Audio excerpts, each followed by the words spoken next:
Hi friends. இன்றிலிருந்து நான் உங்களுக்கு நான் செய்யும் அன்றாடம் செய்யும் சமையலை உங்களுக்கு காண்பிக்கலாம் என்றிருக்கிறேன். சில நாள் கொஞ்சமாக செய்வேன், அதில் சிக்கனம் தெரியும். சில நாள் நிறைய செய்வேன், அதில் தாராளம் தெரியும். இன்று நான் சிக்கனமாகத்தான் சமைக்கப் போகிறேன். ஆகையால் எப்படி நான் சமைக்கிறேன் என்பதை என்னை விட சிறந்த சமைப்பாளர்கள் எல்லாம் இருப்பீர்கள். நான் அதை கண்டிப்பாக சொல்லுவேன். அந்தளவுக்கு நான் பெரிய கிளவர் இல்லை. இருந்தாலும் ஏதோ சமைப்பேன். அதை நீங்கள் இன்றிலிருந்து உங்களுக்கு நான் இந்த வீடியோ மூலம் காண்பிக்கலாம் என்று இருக்கிறேன். இது எவ்வளவு நேரம் ஓடுகிறதோ அவ்வளோ நேரம் ஓடட்டும். முடிந்தால் பாருங்கள். நான் வெகு விரைவாகத்தான் சமைப்பேன். இப்பொழுது விநாயகர் புண்ணியத்தில் இதை நான் ஆரம்பிக்கிறேன். நன்றி. அப்போலாமா சமையலுக்கு? ஓகே. அடுப்பை பற்ற வைத்துக் கொள்வோம்.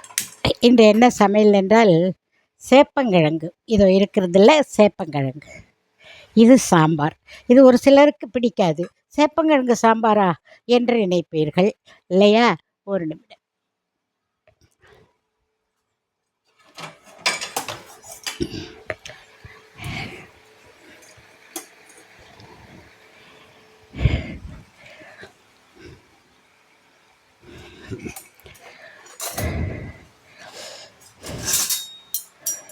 எல்லாம் நம்ம பரவாயில்ல.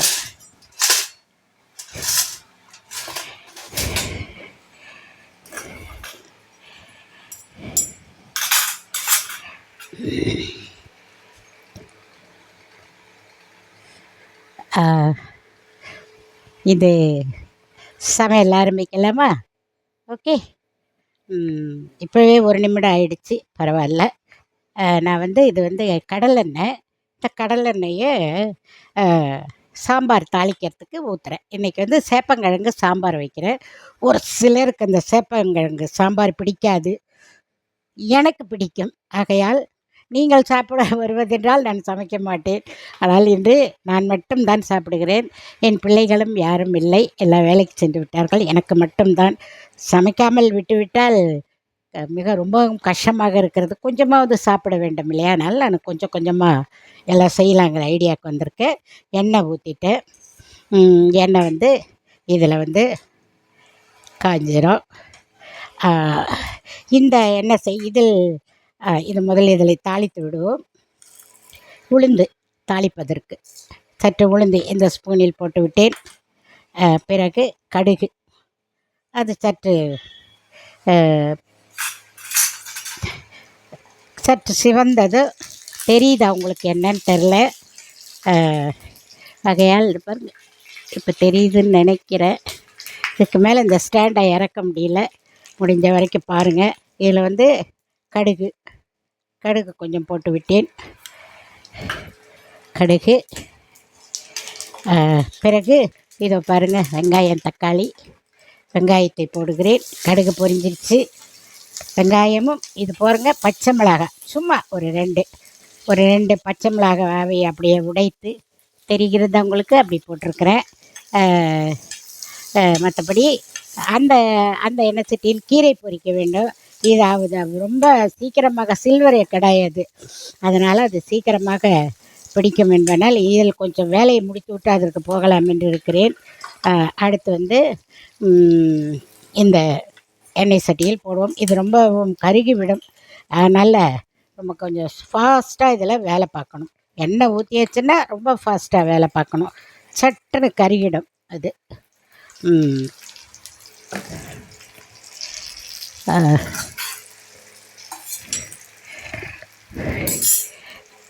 இது கிண்டி விடுவோம். இது இன்னும் கொஞ்சம் நேரம் சற்று வதங்கினால் போதும். இது ஆகையால் இதை வதங்கியாச்சு. இது சாம்பாருக்காக, சேப்பங்கிழங்கு சாம்பாருக்காக இதோ இந்த தக்காளியை பாதி தக்காளி தான் போட்டிருக்கேன். இதில் பாதி தக்காளியை போட்டு விட்டேன். உங்களுக்கு தெரிகிறதா என்று தெரியலை. பாருங்கள். நான் உங்கள் வரவேற்பை தெரிந்து கொண்டு இதை எப்படி காண்பிப்பது என்பதை இன்னும் சிறப்பாக காண்பிப்பதற்கு உண்டான வழிகளை நான் செய்வேன். உங்கள் வரவேற்பை பொறுத்து அது இருக்கிறது. இது வெங்காயம் வதங்கட்டும். வெங்காயம் வதங்கின உடனே நம்ம அதுக்கு கீரை, இது வந்து முள்ளங்கி கீரை. முள்ளங்கி இருக்கு இல்லையா, அந்த முள்ளங்கி கீரை இது வந்து சுகர் பேஷண்ட்டெல்லாம் நல்லா சாப்பிட்லாம். இது பொரியல் பண்ண போகிறேன் இப்போது. அதுக்காக தான் இதை வச்சுருக்கேன். அதுக்காக தான் அந்த எண்ணெய் சட்டியை போட்டிருக்கேன். அதில் எண்ணெய் காஞ்சிருச்சு பாருங்கள். நான் சின்ன ஸ்டவ்வில் தான் வச்சுருக்கிறேன். தெரியுதா உங்களுக்குன்னு தெரில, இருங்க காமிக்கிறேன். இது தீயை கம்மி பண்ணி கொண்டு கொஞ்சோண்டு உளுந்து இதில் போடுவோம் பொரியலுக்கு. பிறகு கடுகு, கொஞ்சோண்டு கடுகு நமக்கு கையில் போட்டால்தான். பாருங்கள் அதுக்குள்ளே அது எவ்வளோ புகை வருதுன்னு. அது அந்த சில்வர் இது அப்படித்தான். அது கொஞ்சம் பொரிஞ்சோம்னா அப்படி போட்டுடணும், இல்லைன்னா அது அடிப்பிடிச்சிரும் அந்த கடாயில் செய்வது. சரி இருக்கிறது என்று செஞ்சுக்கிட்டு இருக்கேன், இருக்குதுன்னு. இல்லைன்னா என்கிட்ட கடாய் நிறைய இருக்குது, இருந்தாலும் சரி அது முன்னாடி என்ன இருக்கோ அதை வச்சு சமைச்சிருவேன் நான். இதில் சாம்பாருக்கு தக்காளி போட்டுட்டு இப்போ அடுத்து வந்து சேப்பங்கிழங்கு இதில் போட போகிறேன். பாருங்கள், இது சேப்பங்கிழங்கு சாம்பாருக்காக எனக்கு பிடிக்கும். ஆகையால் இந்த சேப்பங்கிழங்கு அதில் போட்டாச்சு. இப்போ இது கொஞ்சோண்டு மிளகாத்தூள் போட்டுக்கொள்வோம். நான் குழம்பு மிளகாத்தூள் எல்லாம் ஒன்றா தான் அரைச்சி வச்சுக்குவேன், கலந்த மிளகாத்தூள் தான். அதுதான் நான் எல்லாத்துக்கும் போடுவேன், மீன் குழம்பு சாம்பார் அப்படி எல்லாத்துக்குமே நான் அதை போடுவேன். அந்த மிளகாத்தூள் கொஞ்சோண்டு போட்டாச்சு. அடுத்து வந்து கொஞ்சமாக இதில் தண்ணி ஊற்றியாச்சு. இப்போ வந்து இது கொஞ்சம் இந்த மிளகாப்பொடி வாசம் போக வேண்டும் இல்லையா, அதற்காக அதை போட்டாச்சு. பிறகு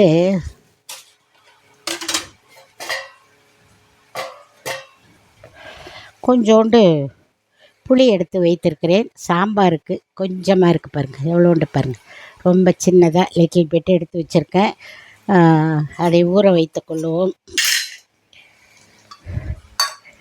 ஊற வச்சுட்டேன். அதை இந்த புளியை சாம்பாருக்கு கொஞ்சோண்டு தானே, அதனால் அதை போட்டுட்டு இப்போ சாம்பாருக்கு நம்ம உப்பு போட்டுருவோம். காய் வேகத்துக்கு உப்பு, எந்த உப்பு வேணாலும் போடலாம். நான் கல் உப்பு இப்போ இருக்க போட்டுக்கிறேன், கொஞ்சமாக போட்டுக்கிட்டேன். பத்தலைன்னா கூட போட்டுக்கலாம். நான் கொஞ்சமாக உப்பை மட்டும் கொஞ்சம் கம்மியாகவே போட்டுக்கணும். என்னென்னு கேட்டால் பத்தலைன்னா போட்டுக்கலாம், அதிகமாகிடுச்சுன்னா கஷ்டம். அதனால் இப்போ இது வேகட்டும். அடுத்து நம்ம வந்து இந்த கீரைக்கு பொரியலுக்கு வந்துட்டேன். கொஞ்சம் அதை கம்மி பண்ணி வச்சுருந்தேன், அதை தூக்கிட்டேன். அடுத்து வந்து இதில் இந்த பச்சை மிளகா அரிஞ்சு வச்சுருக்கேன் பார்த்தீங்களா, கீரை பொரியலுக்கு. சில பேர் காஞ்ச மிளகா போடுவாங்க, நான் பச்சை மிளகா போடுவேன். உங்களுக்கு என்ன இஷ்டமோ அதை போட்டு சமைச்சிக்கோங்க. அது தெரியுதா உங்களுக்கு, அந்த எண்ணெய் சட்டி தெரியுதா, சில்வர் எண்ணெய் சட்டி. அது அப்படியே உடனே தீயை பார்த்துக்கிட்டே இருந்து பக்கத்துலேயே இந்த பொண்ணு இல்லைன்னா அப்படியே அது கருகி போயிடும். இத்தனைக்கும் சின்ன ஸ்டவ்வில் தான் வச்சுருக்கேன். அது இருந்தாலும் வந்து அது வேலையே அது காமிச்சிடும். கொஞ்சம் இருங்க, கீரையை கழுவிக்கலாம்.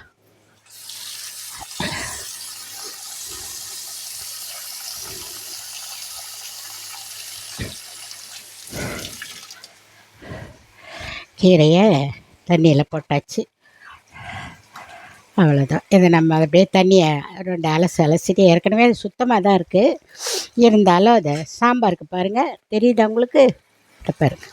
சேப்பங்கிழங்கு போட்டாச்சுல்ல, சாம்பார் உப்பும் போட்டாச்சு, வெந்துட்டுருக்கு.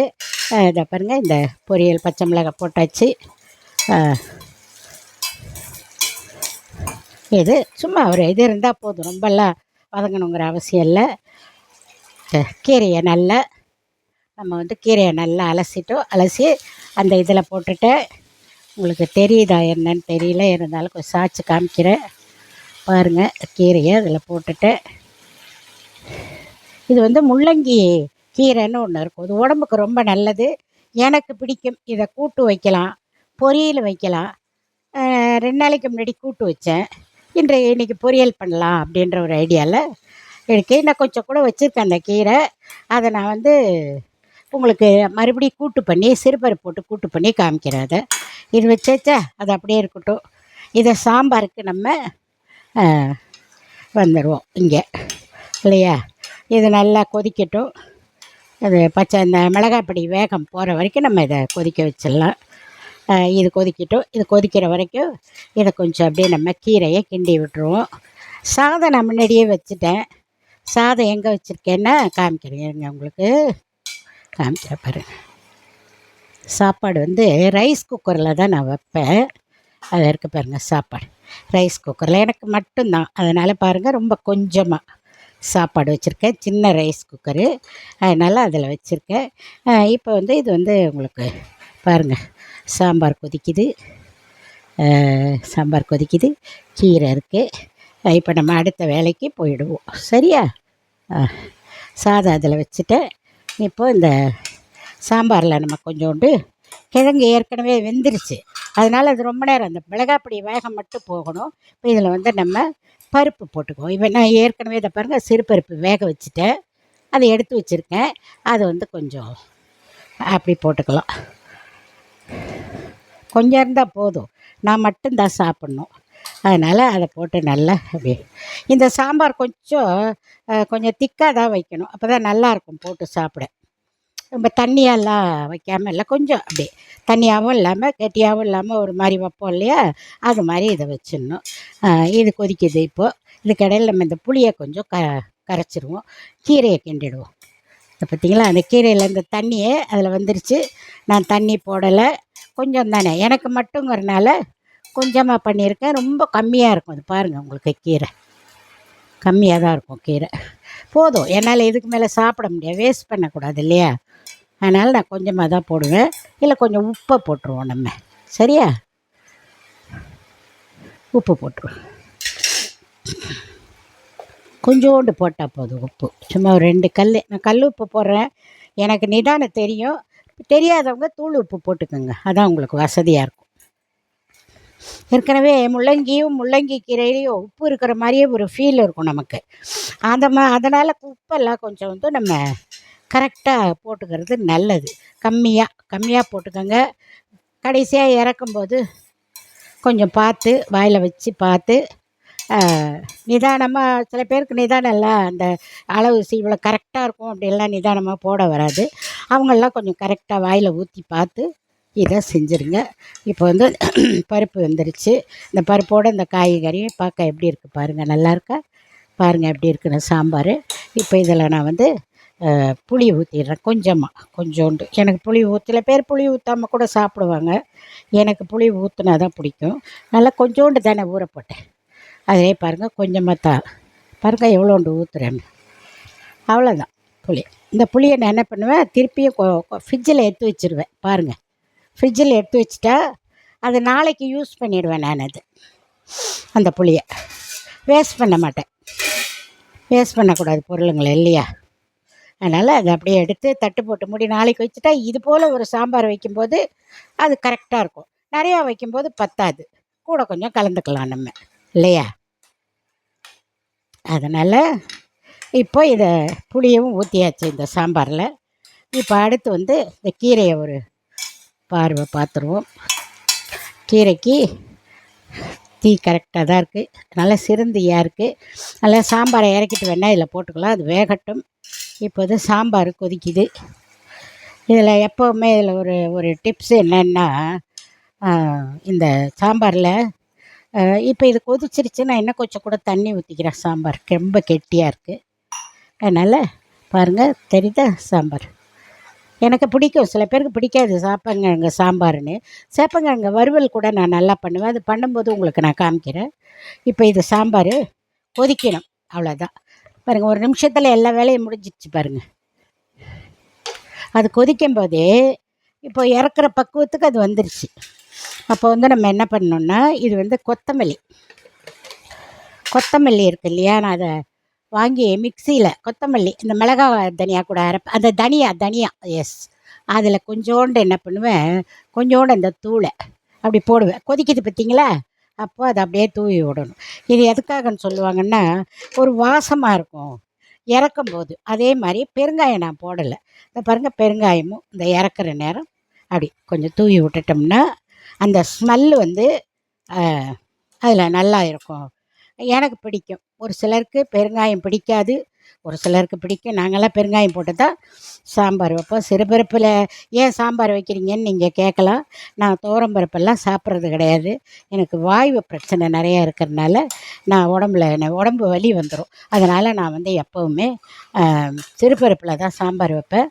அது ரொம்ப பேருக்கு அது தெரியாது. கூட்டுக்கு தான் அதை யூஸ் பண்ணுவாங்க. அது ஒன்றும் பெரிய விஷயமே இல்லை. நம்ம வந்து எப்பவும் போல தான் என்ன சிறுபருப்பு நல்லா மலர்ந்ததும் சாம்பார் வைப்போம். இப்போ இதில் வந்து நம்ம கொஞ்சம் அப்படியே பார்த்துக்கிட்டே இருந்தால் மலரும்போது அது சாம்பார் வச்சிட வேண்டியது தான். இன்னும் பெரிய விசித்திரம்லாம் ஒன்றும் இல்லை இதெல்லாம், இல்லையா? அதனால் நான் அதை சாம்பார் வச்சாச்சு. நல்லாயிருக்கு பாருங்கள், கொதிச்சிருச்சு. இனிமேல் இறக்க வேண்டியது தான். அதோடய வேலை முடிஞ்சு போச்சு. சாம்பார் வேலை முடிஞ்சிருச்சு. சும்மா சிம்பிள் தான் எல்லாமே. எல்லாம் ரெடியாக வச்சுக்கிட்டோம்னா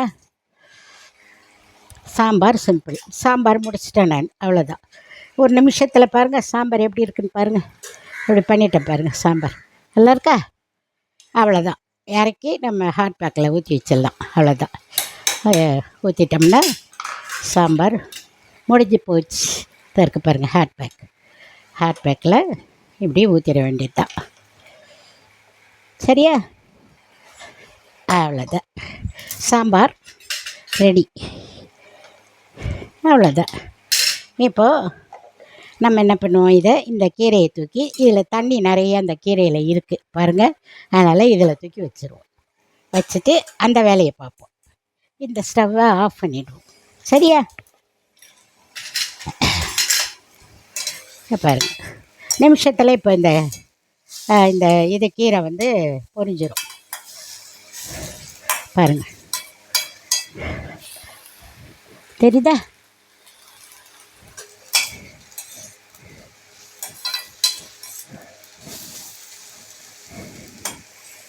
அவ்வளோதான். தண்ணி சுண்டின உடனே நான் பாருங்கள் அதுக்காக பருப்பு எடுத்து வச்சுருக்கேன். அந்த கீரையில் கொஞ்சம் பருப்பு போடலாம். அதுக்கான பருப்பு எடுத்து வச்சுருக்கேன். அப்புறம் கொஞ்சோண்டு பாருங்கள் தேங்காய் எடுத்து வச்சுருக்கேன். கொஞ்சமாக தான் இருக்கும் பாருங்கள். அந்த கொஞ்சோண்டு தேங்காய் இருக்கும். அதையும் அது நல்லா அந்த தண்ணி சுண்டின உடனே அதில் போட்டு பொரியல் பண்ணி கொஞ்சம் தண்ணி சுண்டட்டும். இந்த தக்காளி பாருங்கள், நான் ஒரு தக்காளியில் பாதி தக்காளி தான் போட்டேன் சாம்பாருக்கு. பாதி தக்காளியாக எடுத்து ஃப்ரிட்ஜில் வச்சுருவேன். இது வந்து உங்களுக்கு நாளைக்கு யூஸ் ஆகணும். ஒன்றும் ஆகாது. நல்லா ஏர் டைட்டாக மூடி வச்சிட்டோம்னா ஒன்றுமே ஆகாது. சரியா? பாருங்கள் பருப்பு கூட பாருங்கள். பருப்பு கூட நான் நிறையா போட்டுருவேன். சமயத்தில் எடுத்து வச்சுருவேன். இந்த மிச்சம் இருந்தால் அதை எடுத்து வச்சா நாளைக்கு நம்ம இன்னும் ஈஸியாக சமைக்கலாம்.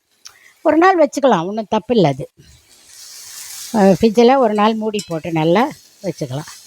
பாருங்கள் இப்போ இது கீரை அடித்து நான் பருப்பு போடுறேன். அதில் பாருங்கள் உப்பு போட்டுட்டேன். அதனால் பருப்பு போடுறேன். எப்படி இருக்குது பாருங்கள். அப்படியே கூட இந்த தேங்காயும் போட்டுறேன் பாருங்கள். தேங்காயும் இந்த கீரையில் போட்டுறேன். இப்போ கீரை பொரியல் ஒரு நிமிஷத்தில் ரெடி ஆகிடும். அவ்வளோதான்.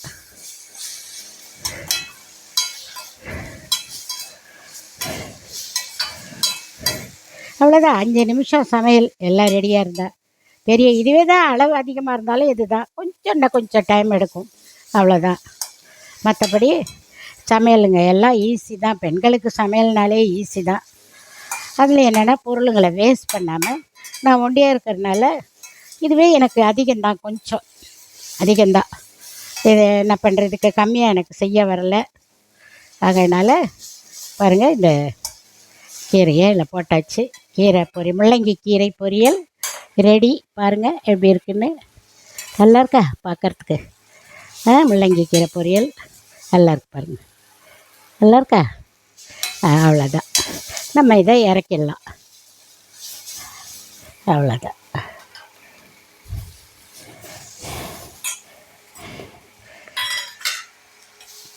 நம்ம இறக்கி ஒரு இதில் கொட்டிடுவோம். பாருங்கள் அந்த குட்டி ஹாட் பேக்கில் இதை வச்சுருவோம். நம்ம இதுக்கு ஹேர் பேக்கு அடுப்பு அணைச்சிருவோம். வேலை முடிஞ்சிருச்சு. அடுப்பு அணைச்சிட்டு இந்த பாருங்கள் இந்த கீரையை இந்த இதில் நல்லா பொரிஞ்சிருச்சு பாருங்கள். தெரியுதா? நல்லா பொரிஞ்சிருச்சு பாருங்கள் கீரை பொரியல். அதை நம்ம இந்த இதில் கொட்டி எடுத்து ஹாட் பேக்கில் கொட்டி எடுத்து போட்டுருவோம். அவ்வளோதான். இது மூடி எடுத்து வச்சுருவோம். சரியா? நான் சாப்பிடும்போது உங்களுக்கு ஒரு வீடியோ போடுறேன். சரியா? வணக்கம் நண்பர்களே. உங்களுக்கு நான் இதை நிதமும் போடலான் இருக்கிறேன். எப்படின்னு தெரியல எனக்கு. இன்றைக்கி ஆரம்பிச்சிருக்கேன். இது உங்களுக்கு பிடிச்சி உங்களோட எதிர்பார்ப்புகள் நிறையா எனக்கு காமிச்சிங்கன்னா நான் இதை கண்டினியூவாக போடுறேன். சரியா? நன்றி.